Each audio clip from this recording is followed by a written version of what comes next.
The barn was burning. Emma Calloway pressed her back against the smokehouse wall, her father's shouts echoing across the Kansas prairie as flames devoured everything they'd built. 3 riders circled the property, cattle rustlers who decided killing was easier than stealing. Her father's rifle cracked once, twice, then silence. The kind of silence that meant she was alone. She ran, barefoot through the tall grass, her calico dress catching on thorns, lungs burning with smoke and terror. The riders would come for her next. They always did. A woman alone on the frontier was currency, something to be taken and traded. Her fingers clutched the small leather pouch around her neck, her mother's wedding ring, the last thing of value she owned. Before I continue with Emma's desperate flight, I'd love to ask you to take a moment to subscribe to the From Wild West channel and give this video a like. It truly means everything to us and motivates us to bring you more quality stories like this one. Where are you listening from today? Please let me know in the comments. The creek bent north toward Apache territory. Dangerous, but less dangerous than the men behind her. Emma splashed through the shallow water, her dress growing heavy, her breath coming in ragged gasps. When her foot caught on a submerged root, she went down hard, water filling her mouth and nose.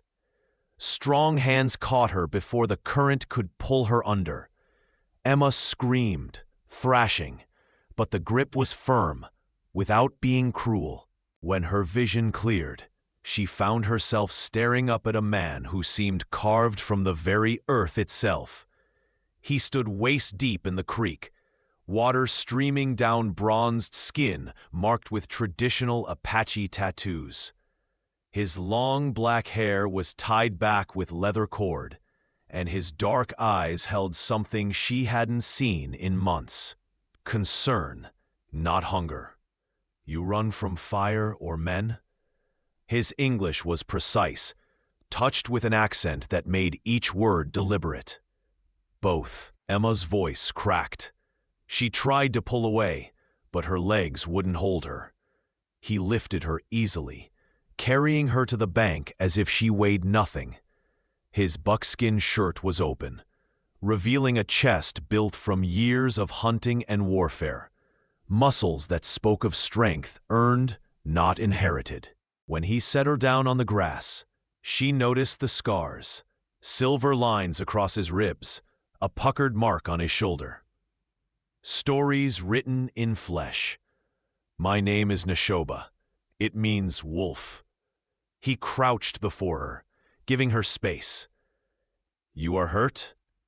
Emma shook her head, though everything hurt. Her feet were bleeding, her dress torn, her world reduced to ash. She fumbled for the pouch at her neck. "I can pay you. This ring, it's gold, real gold. If you could just help me get to the next town." Neshoba's hand covered hers, stopping her fingers on the drawstring. His touch was warm, calloused, gentle. "Gold is not what I need. A woman who runs from fire and lives, that is worth more than metal."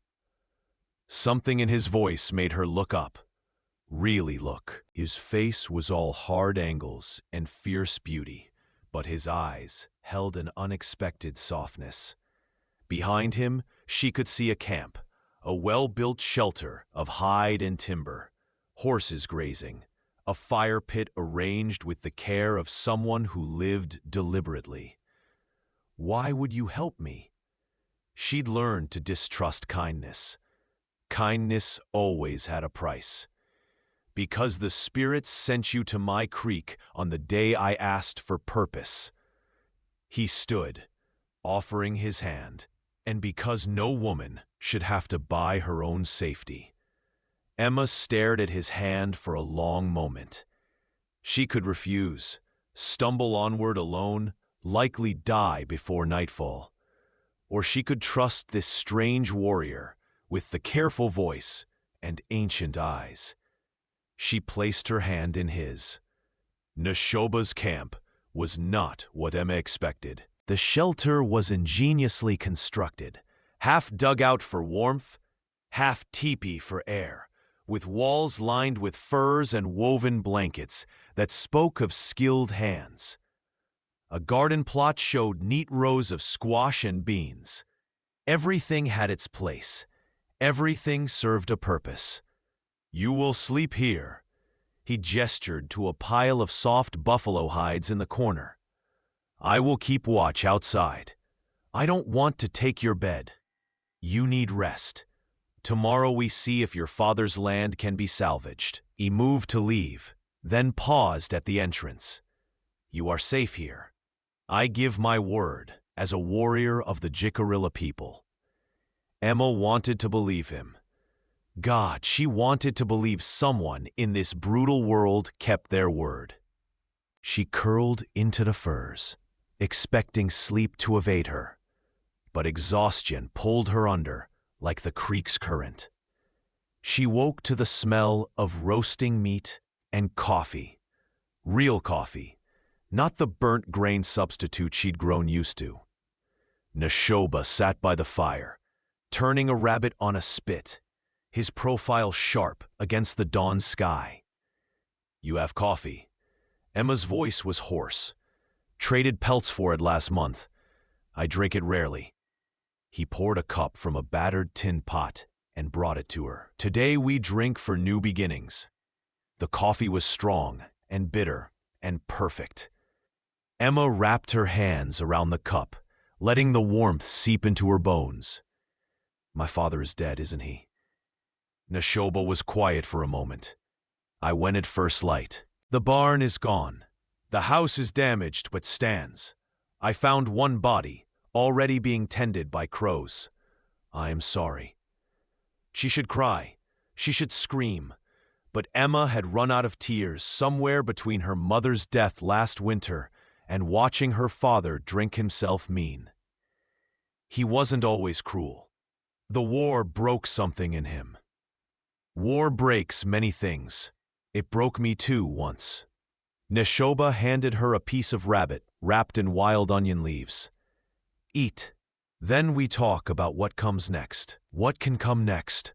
I have nothing. Those men will come back, or others like them. A woman alone." "You are not alone." The words were simple, but they hit like a thunderclap. "You can stay here, work the land with me. I have more space than one man needs, and you have skills I lack. You don't know anything about me. I know you fought to live. I know you did not beg or bargain with your body when you could have. I know you have strong hands." He gestured to her palms, calloused from farm work. "These are the hands of a survivor." Emma looked down at her hands, seeing them as he did. Not dainty or decorative, but capable, strong. "What would you want in return?" "Your work, your company at meals, your word that you will not run into danger again without telling me first." The corner of his mouth lifted slightly. "I do not sleep well when I worry." It was the closest thing to a joke she'd heard in months. Despite everything, Emma almost smiled. "You're serious? You'd let a white woman stay in your camp when your people and mine?" "My people are scattered, many dead from soldier fever and broken promises. Those who remain do not come here. I am, what is your word? Outcast. I chose a different path after watching my wife and son die from the white man's sickness." His voice remained steady, but Emma heard the old pain beneath it. "I will not die alone, pretending I am still a warrior with a tribe. I will live differently. I'm sorry. For your family. For everything my people have done to yours." Neshoba met her eyes. "You are not your people. I am not mine. Here we are only Emma and Neshoba. Is that enough?" She thought about the alternative. Running to town, finding work in a saloon, or as a laundress, marrying whatever man would have a penniless farmer's daughter. or worse, ending up like the hollow-eyed women she'd seen in the brothel windows. This warrior offered something else: partnership, respect, space to heal. "It's enough," she whispered. "For now, it's enough." The days developed a rhythm that surprised Emma with its gentleness. She woke to find Neshoba already working, tending his horses, checking trap lines, gathering wood. He moved through the world with a fluid efficiency that spoke of deep connection to the land. She started with small things: mending his clothes, organizing his stores, cooking meals that were more than survival rations. "You do not have to do this." Neshoba watched her patch a hole in his leggings with careful stitches. "This was not our agreement. Our agreement was that I work. This is work." Emma bit off the thread. "Besides, you need someone to keep you from wearing rags." He laughed, the first real laugh she'd heard from him. It transformed his face, making him seem younger, less burdened. "My mother said the same thing. She would like you. Tell me about her." They began sharing stories then. His childhood following the buffalo herds, learning to hunt from his father. The complex beauty of Apache tradition. Her memories of better days, when her father smiled and her mother sang while churning butter. They didn't talk about the dark times yet. Those wounds were still too fresh. On the fourth day, Neshoba brought out his weapons. "You will learn to shoot." "I know how to shoot. My father taught me." "Show me." He handed her his rifle, a beautiful piece with intricate beadwork on the stock. Emma checked the sight, found her stance, aimed at a dead tree 50 yards distant. She squeezed the trigger. The bullet punched through the trunk, dead center. Neshoba's eyebrows rose. "Your father taught you well. He taught me before the war, when he still believed women should protect themselves." Emma handed back the rifle. "After he came home, he took my gun away, said I'd only hurt myself. Then he was a fool twice, once for the war, once for not seeing your strength." Neshoba pulled a knife from his belt. "Can you throw?" "Never tried." "Then I will teach you something your father could not." He showed her the balance point, the proper grip, the way to let the blade fly as an extension of her arm. Emma's first dozen throws went wide, but Neshoba never showed impatience. He simply retrieved the knife, adjusted her stance, and encouraged her to try again. "Why are you so kind to me?" The question slipped out between throws. Neshoba was quiet for a long moment. 3 moons ago, I dreamed of a woman with hair like wheat and eyes like creek water. In the dream, she stood beside me as spring returned to the land, and she bore a son who would bridge 2 worlds. When I woke, I thought it was only grief, my heart trying to replace what I lost. Then you came to my creek, and the dream felt like prophecy. Emma's hand tightened on the knife handle. "I'm not ready for that, for any man. Maybe I'll never be ready. I know, the dream may be only a dream." He met her eyes steadily. "I tell you this for honesty, not to frighten you. What grows between us will grow in its own time, or not at all. You have my word. You are safe here, always." She believed him. That was the strange, terrifying, wonderful truth. She believed him. 2 weeks into her stay, riders came. Emma was washing clothes in the creek when she heard horses. Neshoba appeared beside her so silently she gasped, his hand gentle on her shoulder. "Into the water. Hide beneath the bank. Do not come out until I call for you. Neshoba, trust me." She slipped beneath the overhang of grass and earth, water lapping at her chin, and watched through the reeds as 3 men rode into view. Her heart stopped. She recognized the leader, Clem Barrow, the man who'd burned her father's farm. "Heard tell there's an Apache living out here," Barrow called out, his hand resting casually on his pistol. "Got a question for you, Chief. You seen a blonde woman? Pretty thing? Might have come through here running from some trouble." Nashaba stood with his arms crossed, utterly still. "I have seen no one."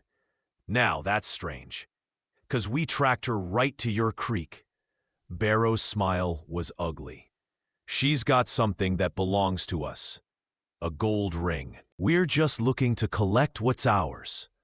There is no woman here, only me and the land. Mind if we look around?" "I mind very much." The tension stretched tight as a bowstring.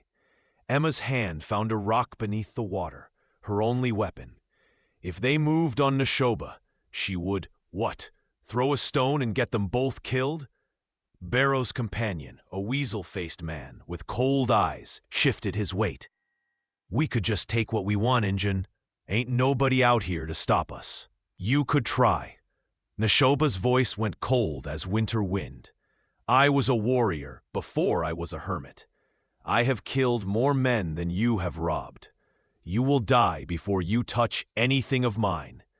The words weren't a boast. They were simple fact, delivered with absolute certainty. Emma saw Barrow see it too. The recognition that this wasn't a victim, wasn't easy prey. This was a predator showing mercy by not striking first. "We'll be moving on then." Barrow yanked his reins. "But if we find out you're lying, then come back. I will be here." They rode away, but slowly, looking back. Emma stayed hidden until Neshoba's low whistle gave the all-clear. He pulled her from the water, his hands shaking slightly, the only sign that he'd been anything but calm. "They will come back," Emma said. "I know, and next time they will bring more men." Neshoba looked down at her, water streaming from her hair, her dress clinging to her frame. "I will not let them take you. You'd fight for me? Risk your life for someone you've known 2 weeks? Yes, no hesitation. Would you fight for me?"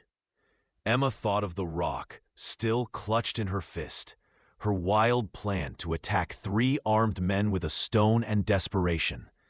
Yes. Something changed between them in that moment.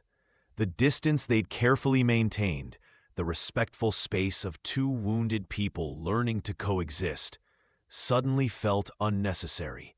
Nashoba's thumb brushed water from her cheek, his touch lingering. "You are cold. Come." He built up the fire and gave her dry clothes, one of his shirts that fell to her knees, leather leggings she had to tie tight with cord. She sat close to the flames, and he wrapped a blanket around her shoulders, his hands gentle. "Thank you," she whispered, "for protecting me. Thank you for staying hidden. I could not fight properly if I worried for your safety." He sat beside her, close enough that their shoulders almost touched. "Emma, I must tell you something. If they return with more men, I cannot defeat them all. We may need to run." "Where would we go?" "North. There is a Cheyenne band that trades with me. They would give us shelter." He paused. "Or you could go to town. Start new, away from this danger I've brought to you." "You didn't bring danger. I brought it here." Emma turned to face him. "And I'm not running anymore. Not from you." "Then we stand together." "Together," she echoed, and the word felt like a promise. They prepared for the return assault, like soldiers before battle. Neshoba showed Emma his rifle cache, 4 guns hidden in waterproof bundles around the property. He taught her to reload while under pressure, to aim for center mass, to not hesitate if killing meant living. "I've never shot a man," Emma admitted, as she practiced with an unloaded rifle. "I hope you never must, but if the moment comes, remember, they will not hesitate to kill you. Your mercy will mean nothing to them. At night, they took turns on watch. Emma found herself studying Neshoba in the firelight, the proud line of his nose, the scars that mapped his history, the gentle way his hands moved when he worked leather. He caught her looking once and smiled, shy and devastating. "What are you thinking?" he asked. "That you're not what I expected." "What did you expect?" "Someone savage, dangerous." She felt shame admitting it. "Someone less human."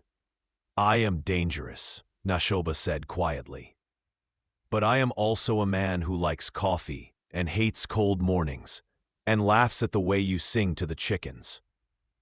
Emma's face heated. "You heard that? You have a beautiful voice. You should not hide it."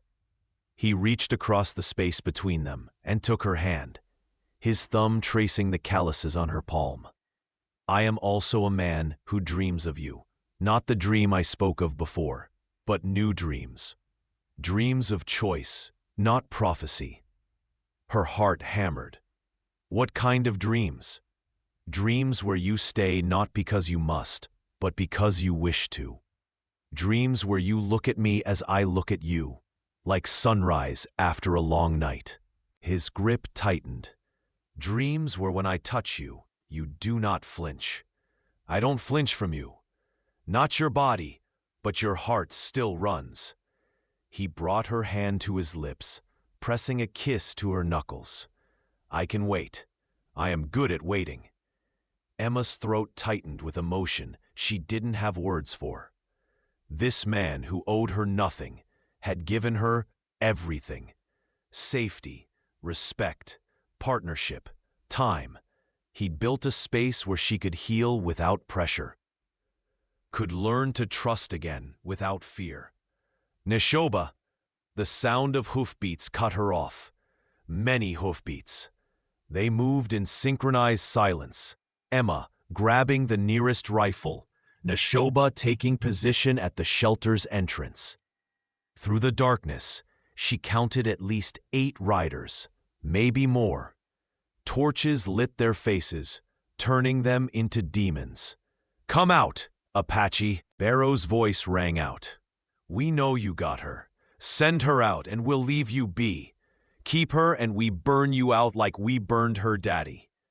Neshoba's jaw clenched.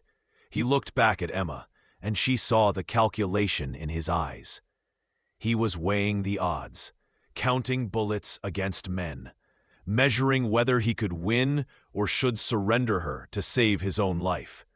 Emma raised the rifle. "Don't you dare." "Emma, I said don't. We fight together or we die together, but I won't let you sacrifice yourself for me." Her hands were steady on the weapon. "You taught me how to shoot. Let me show you I learned." A smile ghosted across his face, fierce and proud. "Together, then."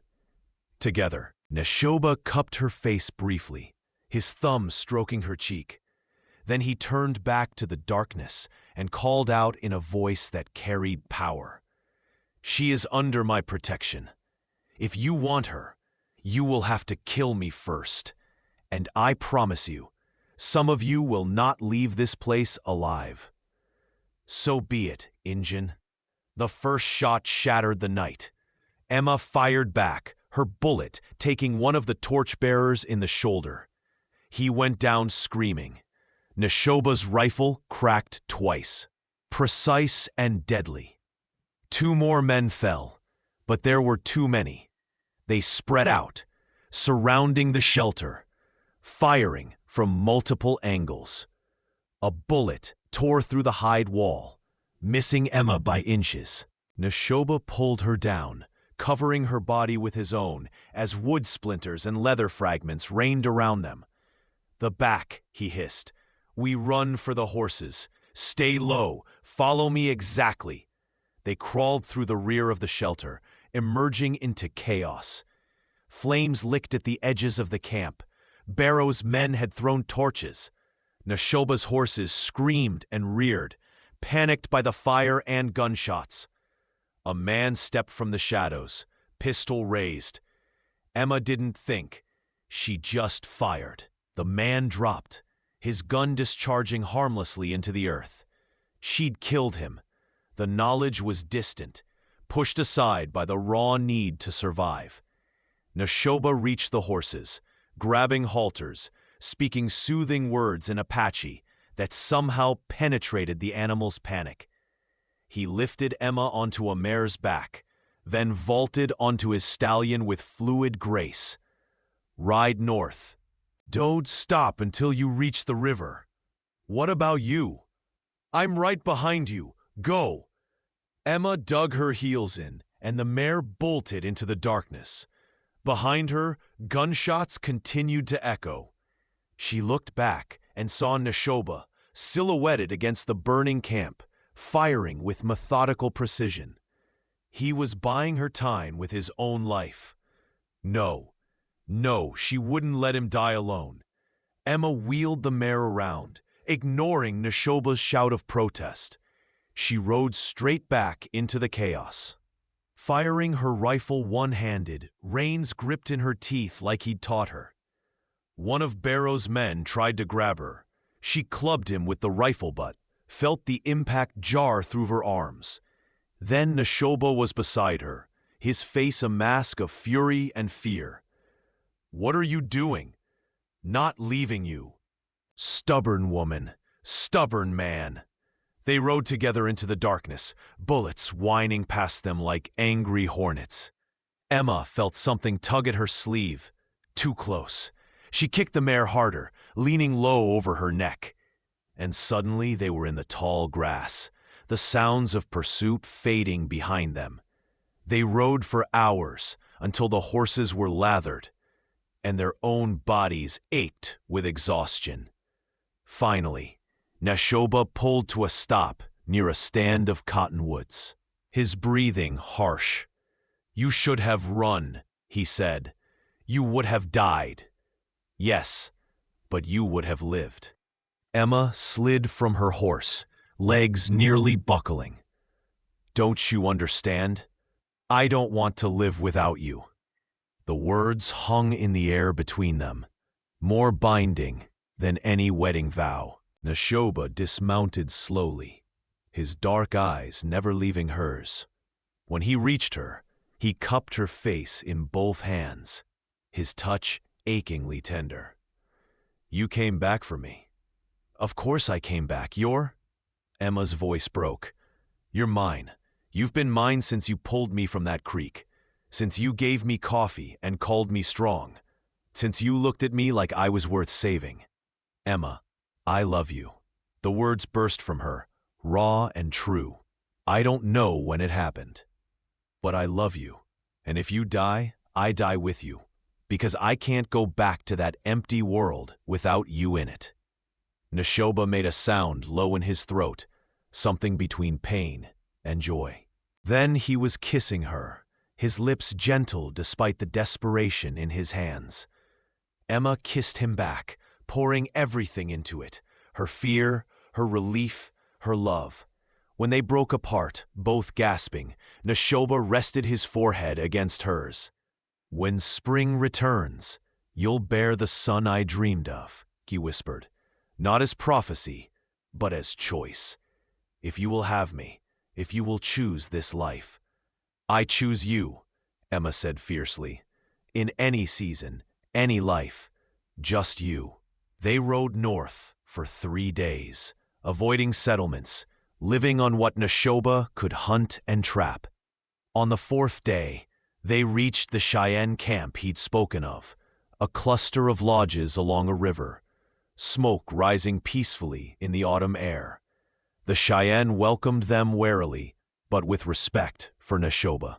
An elder woman named Juanetta took Emma into her lodge, fed her, gave her proper clothing, beautiful deerskin dress decorated with porcupine quills. She spoke no English, but her kindness needed no translation. That night, under a sky brilliant with stars, Neshoba asked Emma properly. He knelt before her with a ring he'd carved from bone.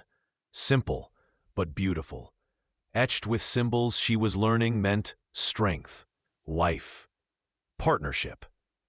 Will you be my wife? Not because you are property to be claimed, but because you are a woman I choose. Who chooses me? Yes. Emma took his hand, pulled him up. Yes, 1,000 times yes. They were married 3 days later, in a ceremony that blended Apache and Cheyenne tradition. With Christian words Emma remembered from her mother. She wore the deerskin dress and flowers in her hair. Neshoba wore his finest buckskins and looked at her like she was something holy.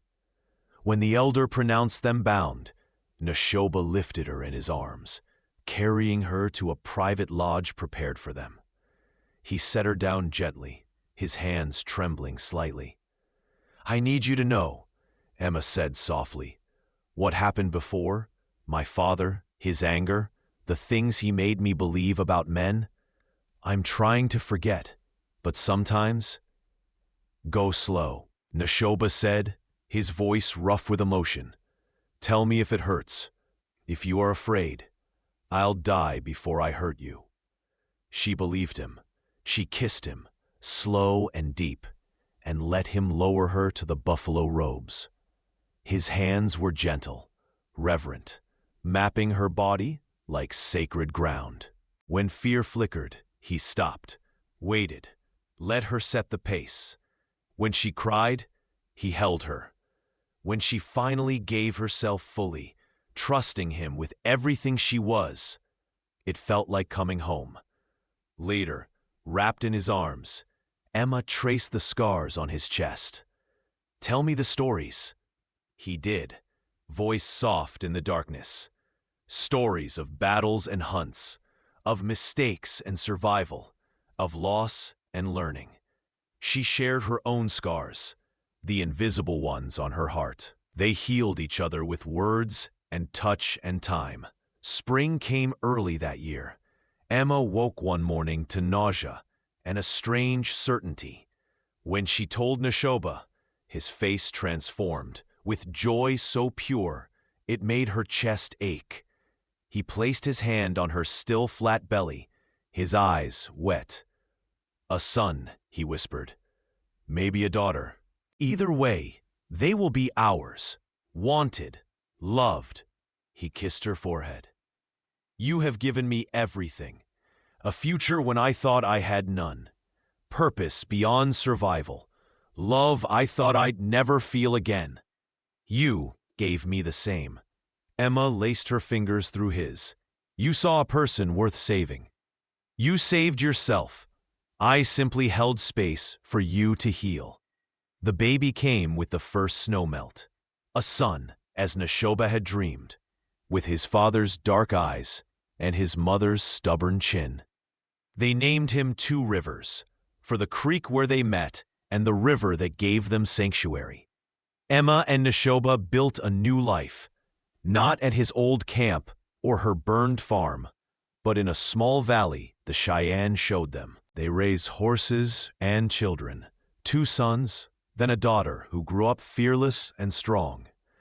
They taught them both languages, both traditions, to honor the past while forging something new. Sometimes travelers pass through, white and native alike. Emma and Neshoba offered hospitality without judgment, their home a place where 2 worlds met in peace. They became known for this, the Apache warrior and the farmer's daughter, who chose love over hate, partnership over division. On their 10th anniversary, Neshoba took Emma back to the creek where they met. The land had healed, grass growing where his camp once stood. They stood together in the same spot where he'd caught her falling, where she'd offered him gold and he'd offered her dignity. Do you ever regret it? Emma asked, choosing me, the hard path? Neshoba pulled her close, his arms strong and sure around her. I regret nothing. You are my dream made real. Every choice, every hardship, every moment, I would choose it all again if it led me to you. Emma looked up at her husband, This man who'd shown her that strength could be gentle, that love could be patient, that healing was possible even after the worst wounds. Together, she said, the word they'd made their own. Together, Neshoba agreed, and kissed her under the cottonwoods, while the creek sang its eternal song. Thank you so much for listening to this story. I'd love to know where you're enjoying this tale from. Are you listening at home, during your commute, or perhaps while working? Please subscribe to the From Wild West channel and share your thoughts in the comments below. What did you think of Emma and Neshoba's journey? Your feedback means the world to us.